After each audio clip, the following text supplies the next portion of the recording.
A Ghanaian lawyer showed his papers. He was still told to leave South Africa and fix his country. Ghana just made it a diplomatic crisis. Breaking news. On Thursday, April 23, 2026, Ghana's Foreign Affairs Minister Samuel Okudzeto-Ablakwa summoned South Africa's Acting High Commissioner Tondo Dalamba to Accra for a formal diplomatic protest. The summons followed the circulation of widely viral videos showing foreign nationals, including Ghanaians, being intimidated and physically harassed in South Africa's KwaZulu-Natal province and Durban's central business district. Ghana has formally demanded immediate protection for its nationals, an end to further escalation, and binding assurances from Pretoria that such incidents will not recur. Ghanaian nationals in South Africa have been advised to remain indoors for their safety.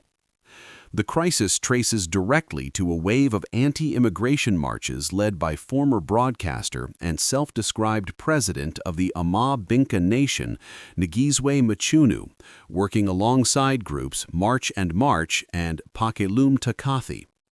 On April 20, 2026, Mchunu led demonstrators through Durban CBD, targeting businesses believed to be owned or operated by foreign nationals.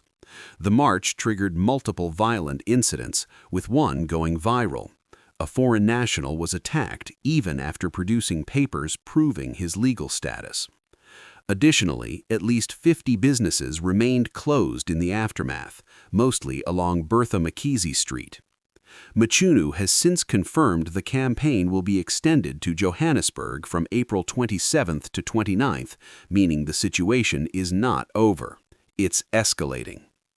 Ghana's Minister Ablakwa cited a specific incident in KwaZulu-Natal where a Ghanaian lawyer was confronted, asked to prove his legal status, and ordered to leave South Africa, despite being a legal resident.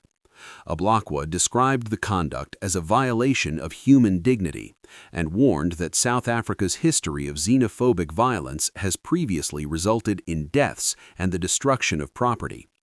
He invoked Ghana's historic role in the anti-apartheid liberation struggle, reminding Pretoria that the two nations share a bond built on African solidarity. Think about that for a moment. A country that helped South Africa win its freedom is now demanding that South Africa protect its own citizens from South African mobs. What does that say about where Africa stands today?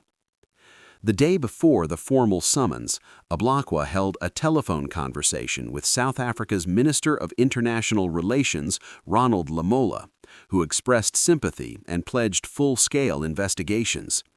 At the meeting, Acting High Commissioner Dalamba acknowledged Ghana's concerns and stated that South African security agencies are monitoring developments and will hold those responsible accountable.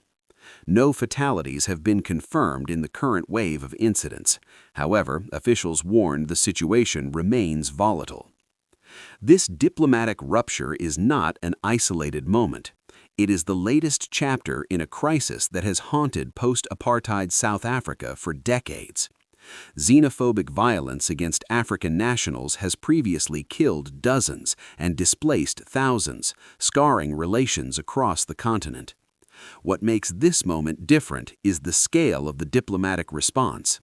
Ghana formally summoning an envoy signals that African nations are no longer willing to quietly absorb the violence. With Mchunu's campaign now expanding to Johannesburg and similar anti-immigrant movements like Operation Dudula operating in parallel, the structural pressure on foreign nationals in South Africa is intensifying, not fading. The real question this story leaves open is one no government has answered.